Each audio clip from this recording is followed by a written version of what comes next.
নমস্কার, আমি মঞ্জু ভট্টাচার্য। আমার গল্প পাঠ আসরে আপনাকে স্বাগত জানাচ্ছি। আজ আমি পড়ে শোনাচ্ছি ভারতের প্রথম মহিলা প্রধানমন্ত্রী ইন্দিরা গান্ধীর সংক্ষিপ্ত জীবনী। ইন্দিরা গান্ধীর জন্ম 1877 খ্রিস্টাব্দের 19 নভেম্বর এলাহাবাদের এক বিখ্যাত পরিবারে। তার ঠাকুরদা মতিলাল নেহেরু ছিলেন প্রখ্যাত আইনজীবী ও স্বাধীনতা সংগ্রামী, আর বাবা তো স্বনামধন্য স্বাধীনতা যুদ্ধের নায়ক ও স্বাধীন ভারতের প্রথম প্রধানমন্ত্রী জওহরলাল নেহেরু। জওহরলাল নেহেরু ও কমলা নেহেরুর একমাত্র কন্যা ইন্দিরা। ইন্দিরার শিক্ষা কবিগুরু রবীন্দ্রনাথ ঠাকুরের শান্তিনিকেতনে। পরবর্তী উচ্চশিক্ষা জেনেভা ও অক্সফোর্ড বিশ্ববিদ্যালয়। হিন্দি, ইংরাজি ও ফরাসি ভাষায় ছিল তাঁর দখল। পারিবারিক ঐতিহ্যের ধারা অনুসরণ করে ইন্দিরা গান্ধীও প্রথম বয়সে স্বদেশী আন্দোলনে সামিল হন। 1930 খ্রিস্টাব্দে বালিকা ইন্দিরা গঠন করেন গান্ধীজির দৃষ্টান্ত অনুসরণ করে চরকা সংঘ। 6000 কিশোর কিশোরীর নেতৃত্ব দিয়ে গঠন করেন বানর সেনা। 1938 খ্রিস্টাব্দে কংগ্রেস দলের সদস্যা হলেন ইন্দিরা। 1942 খ্রিস্টাব্দে ফিরোজ গান্ধীর সঙ্গে বিয়ে হয়। 1943 খ্রিস্টাব্দে ব্রিটিশ সরকার তাকে কয়েদ করে এবং অন্তর্ঘাতমূলক কাজ করার অভিযোগে ইন্দিরার 13 মাসের কারাদণ্ড হয়।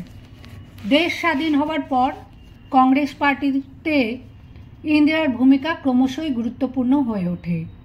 1955 খ্রিস্টাব্দে তিনি পার্টির কার্যকরী কমিটির সদস্য হলেন। 1959 খ্রিস্টাব্দে ইন্দিরা গান্ধী হলেন জাতীয় কংগ্রেসের সভাপতি। 1964 খ্রিস্টাব্দে তিনি রাজ্যসভায় নির্বাচিত হন। পিতা জওহরলালের সঙ্গে তিনি বিশ্বব্যাপী বহু কূটনৈতিক সফরে সাথী হন। জওহরলালের মৃত্যুর পর লাল বাহাদুর শাস্ত্রী ভারতবর্ষের প্রধানমন্ত্রী হন। ইন্দিরা গান্ধী শাস্ত্রীর মন্ত্রিসভায় তথ্য ও বেতার দপ্তরের মন্ত্রী হলেন। লাল বাহাদুর শাস্ত্রীর মৃত্যুর পর ইন্দিরা গান্ধী হলেন ভারতের প্রধানমন্ত্রী।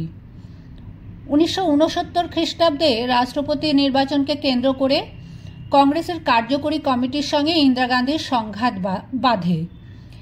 ইন্দিরা গান্ধী দলীয় প্রার্থী নীলম সঞ্জীব রেড্ডিকে সমর্থন না করে সকলকে বিবেক অনুসারে ভোট দিতে আর্জি জানালেন নির্দল প্রার্থী ভিভি গিরিকে। ভোটে জিতলেন ভিভি গিরি।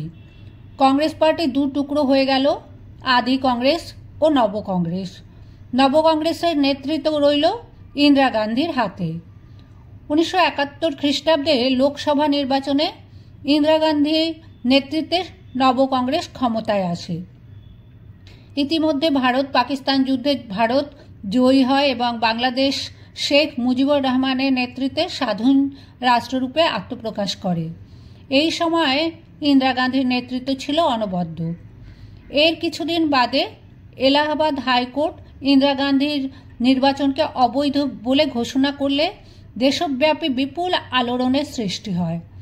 জয়প্রকাশ নারায়ণের নেতৃত্বে বিরোধীরা একত্রিত হলে নিজের ক্ষমতা অটুট রাখতে ইন্দিরা গান্ধী জরুরি অবস্থা জারি করেন 1975 খ্রিস্টাব্দের 26শে জুন।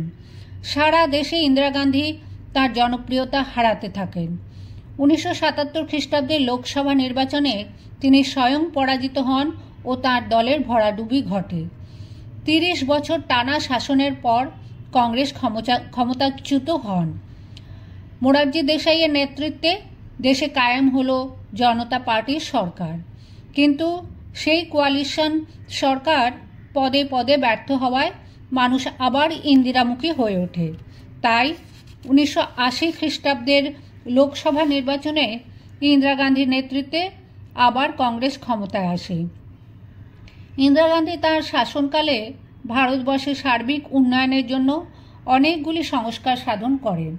এইসবের মধ্যে উল্লেখযোগ্য হল দারিদ্র্য দূরীকরণার্থে 20 দফা কর্মসূচি, ব্যাংক জাতীয়করণ, কয়লা খনি রাষ্ট্রীয়করণ, রাজন্য ভাতা বিলোপ, সেচ ও বিদ্যুৎ ব্যবস্থার উন্নয়ন, ভারতের সামরিক শক্তির বৃদ্ধি, প্রথম পরমাণু বোমার বিস্ফোরণ, দিল্লিতে নবম এশিয়াডের সফল অনুষ্ঠান ইত্যাদি।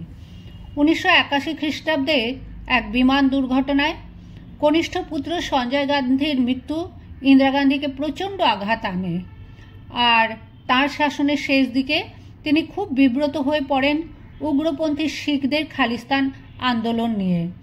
উগ্রপন্থীদের দমন করতে ইন্দিরা গান্ধী স্বর্ণ মন্দিরে সেনা অভিযান চালান, যা অপারেশন ব্লু স্টার নামে পরিচিত।